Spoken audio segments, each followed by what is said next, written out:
Assalamualaikum Sobat Football United. Memasuki musim ketiga. Jadi ini memasuki musim ketiga setelah ada 2 musim ya. Erik ten Hag bersama dengan Manchester United. Menurut gua Manchester United belum bisa kembali ke jalur kejayaan. Manchester United nampak masih berjuang. Manchester United kurang lebih masih menurut gua dalam situasi yang sama dengan 2 musim sebelumnya. Terlihat paling tidak dari apa yang terjadi di 3 pertandingan awal musim ini. Manchester United masih belum bisa secara maksimal. Musim lalu 2 kemenangan di 3 pertandingan awal, musim sebelumnya 1 kemenangan di 2 pertandingan awal, dan musim ini ternyata juga masih belum bisa jauh-jauh dari hal tersebut ya. Artinya 1 kemenangan di 3 pertandingan awal. Bahkan kekalahan yang terakhir yang diterima ini sangat menyakitkan menghadapi Liverpool. Menurut gue setelah pertandingan sangat wajar, sekali lagi sangat wajar Erik ten Hag yang menjadi yang paling banyak menerima kritik, dan sangat natural menurut gue kritik-kritik tersebut terjadi dari fans Manchester United. Tapi di sisi lain juga harus secara berimbang ya. Menurut gue bukan hanya terkait dengan manajer tapi juga dari pemain. Kenapa? Karena menurut gue fokus konsentrasi pemain di atas lapangan sebagai pemain-pemain super top profesional ini bukan lagi kendali kepada manajer menurut gue.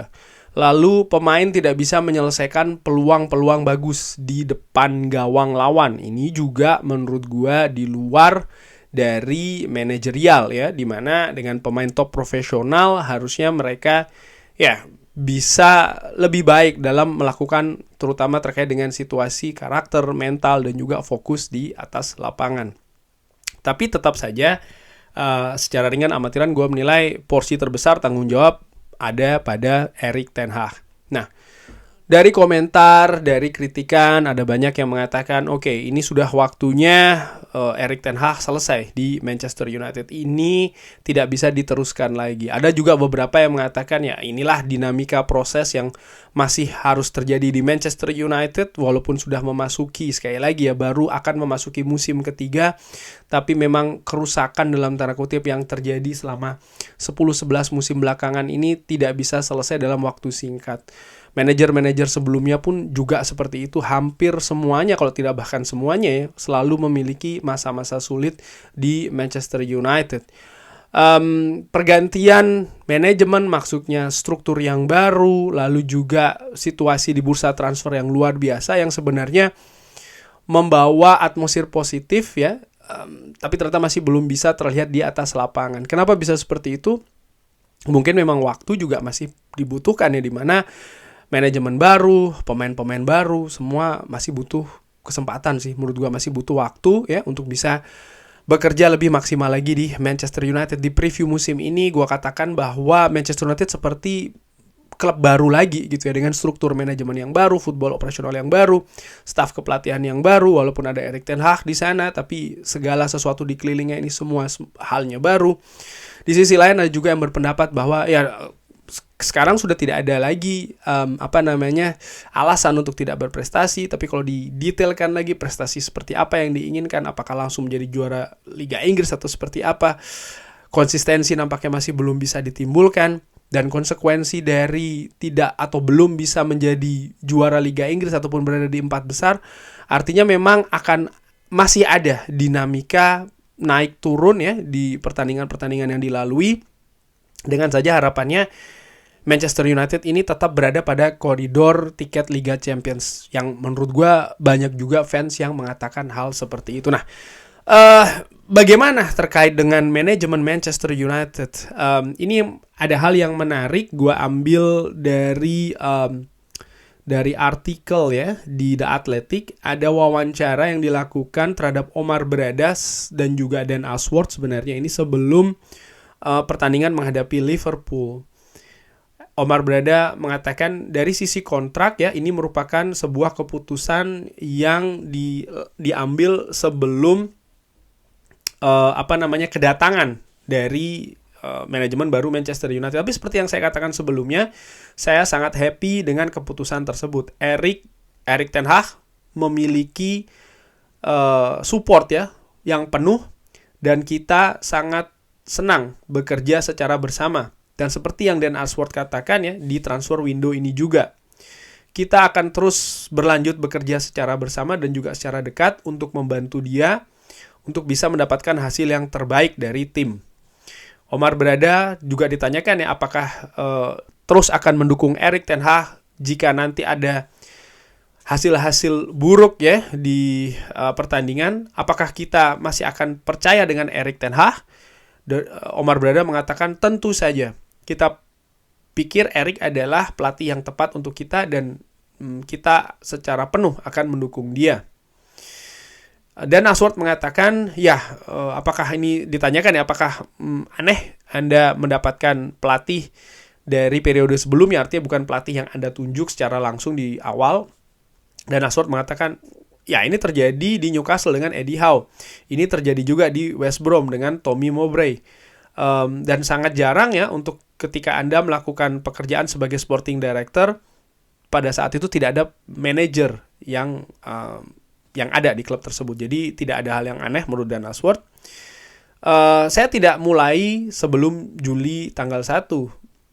Dan yang saya bisa lakukan adalah saya ingat ya apa yang saya katakan, bahwa saya ini sangat menikmati bekerja dengan Erik ten Hag di 8 pekan terakhir. Saya melihat pekerjaan saya ini untuk mensupport dia di segala cara ya yang saya mampu. Dan apakah ini operasional, apakah ini rekrutmen, apakah ini tentang medical, apakah ini tentang psikologi, apakah ini tentang lapangan latihan. Dan ya yang jelas sebanyak mungkin untuk bisa membuat Erik ten Hag ini untuk fokus ke latihan di atas lapangan dan juga taktik pertandingan untuk bisa membawa kesuksesan untuk Manchester United. Nah, itu yang dikatakan oleh dua petinggi Manchester United yang baru, Dan Ashworth dan juga Omar Berada. Tentu saja ini akan memicu banyak komentar dari fans Manchester United. Tapi di sisi lain gue juga ingin melihat ya, kalau gue bayangkan artinya sebagai Ineos yang selama beberapa waktu belakangan mereka ada dalam posisi mengevaluasi kinerja Erik ten Hag, terutama setelah Piala FA, di mana pada saat itu ketika memenangkan memang suara fans, kalau menurut gue secara ringan amatiran, lebih banyak mensupport sang manajer ya. Bahkan banyak sekali yang mengatakan ini tidak fair ketika dia akan dipecat dan lain-lain. Intinya Ineos mengambil waktu mereka untuk melakukan evaluasi, termasuk juga menjajaki pelatih-pelatih lain ya kan. Kita ingat bagaimana ada nama Gareth Southgate, termasuk juga Thomas Tuchel yang sudah ditemui. Lalu mereka sampai pada kesimpulan, oke, kita tetap bersama dengan Erik ten Hag, ayo kita aktifkan opsi perpanjangan 1 tahun berikutnya. Kan kurang lebih seperti itu yang dilakukan oleh Ineos. Sehingga Ineos bahkan harus bersusah payah mendatangi Erik ten Hag di tempat liburannya untuk menginformasi, oke, diperpanjang. Kurang lebih seperti itu. Lalu terjadilah situasi bursa transfer, mereka mendatangkan pemain secara bersama-sama, bukan hanya yang direkomendasikan oleh Erik ten Hag, tapi juga bagaimana penilaian dari tim rekrutmen, ada Alexander Witsel misalnya, Dan Ashworth, Jason Wilcox, semua berperan. Dan sekarang tiba waktunya pada 3 pertandingan awal, Manchester United belum bisa mendapatkan hasil yang maksimal. Dari rentetan itu tadi, ya, akankah Ineos kira-kira tepat ketika harus mengambil keputusan, oke, kita hentikan Erik ten Hag di sini? Seperti yang sering gue katakan juga ya, ketika ada komentar ataupun pendapat pecat pelatihnya,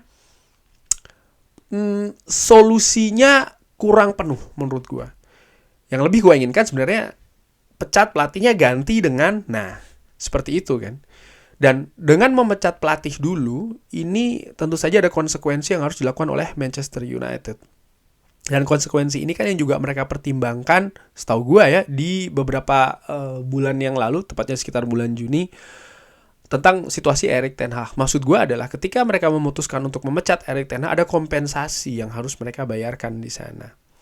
Dan dengan situasi keuangan Manchester United pada saat itu nampaknya ini merupakan hal yang harus dipertimbangkan secara matang.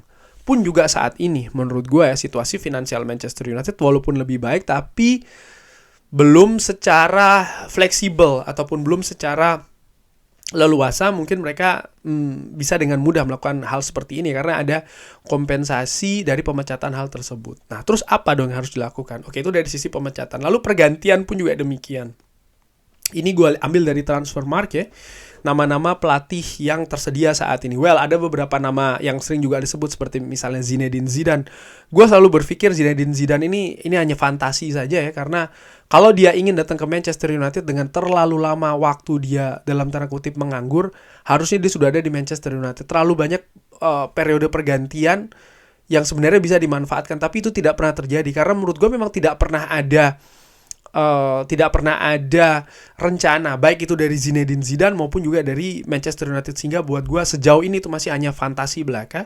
Tapi kalau gue lihat di Transfermarkt ya, nama-nama misalnya seperti kayak Frank Lampard, Graham Potter, Mauricio Pochettino, Joachim Low, Thomas Tuchel, Xavi, Pioli, Allegri, Edin Terzic, David Moyes, ya namanya masih seputar nama-nama seperti itu. Apakah itu bisa menjadi nama yang meyakinkan untuk datang ke Manchester United? Tentu saja ini akan menimbulkan juga berbagai pendapat ya. Tapi ya itu yang tersedia, pelatih yang saat ini sedang tidak terikat dengan klub lainnya. Kenapa?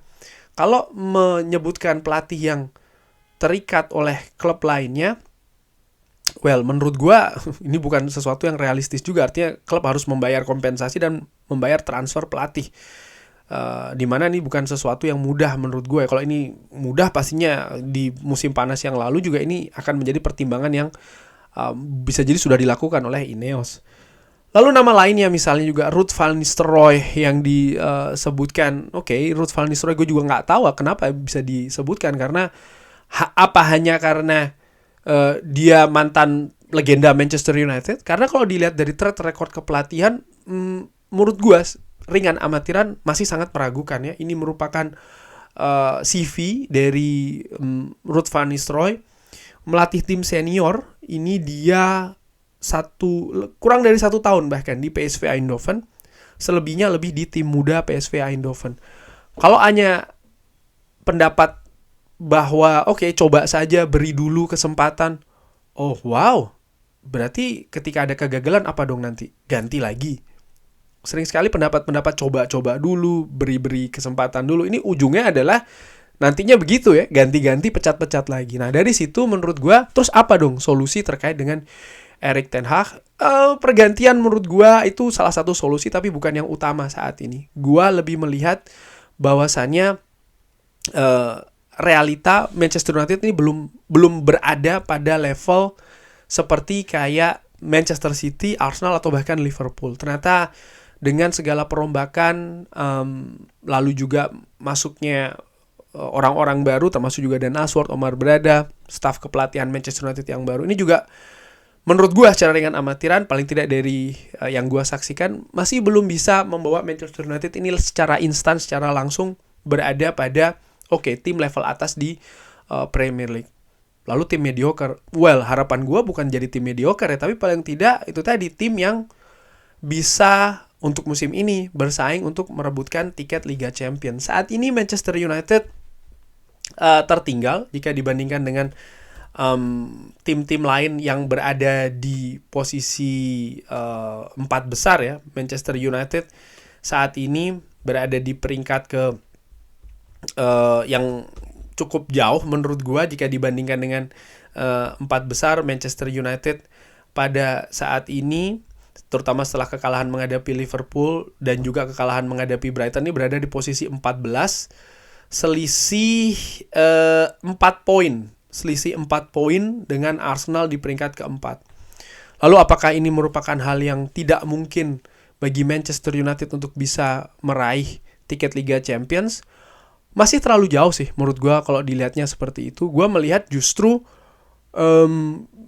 situasi nanti di bulan November atau Desember ya. Ketika Manchester United ada di peringkat ke-8, ada di peringkat ke-10, itu bisa bola ini bergulir ke arah pergantian. Tapi selama itu belum, ya mungkin memang masih ada perbaikan yang harus dilakukan, dan ini butuh kesempatan, paling tidak butuh waktu dan juga kesabaran, terutama di situasi Manchester United yang baru. Ya bang, tapi ada beberapa pemain baru kan yang sudah masuk, yes, tapi mereka juga butuh integrasi.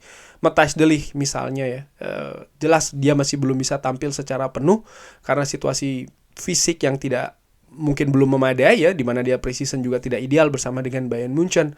Lalu Ugarte pun juga seperti itu. butuh waktu yang panjang. Erik ten Hag mengatakan seperti itu karena menurut gue tidak bisa ketika dia datang lalu dimainkan seperti itu saja dengan menutup mata bagaimana keadaan dia di PSG. Tidak ikut preseason secara ideal, tidak ikut dilibatkan di 2 pertandingan awal secara ideal. Lalu juga Joshua Zirkzee ya, bagaimana ternyata dia juga masih harus beradaptasi dengan gaya permainan Manchester United. Terlihat betul ketika dia tampil sebagai starter menghadapi Liverpool, ada banyak kesalahpahaman, ada banyak ketidaksesuaian di atas lapangan. Karena mungkin salah satu faktornya adalah dia tidak ikut preseason dengan Manchester United ya. Walaupun dia mencetak gol pertama bagi Manchester United, tapi ternyata ya faktanya dia memang masih butuh waktu untuk beradaptasi. Dan kalau melihat pemain-pemain baru, paling tidak 3 dari pemain baru yang masih belum bisa optimal, yaitu adalah Zirkzee, Ugarte, Matthijs de Ligt, belum lagi ditambah Leny Yoro misalnya ya. Ini kan berarti pemain yang baru datang belum bisa diharapkan bisa memberikan kontribusi secara maksimal. Lalu pemain mana yang bisa diharapkan bisa berkontribusi secara maksimal? Balik lagi ternyata masih ke pemain-pemain lama. Dan ya kita tahu ya pemain-pemain ini seperti apa situasinya.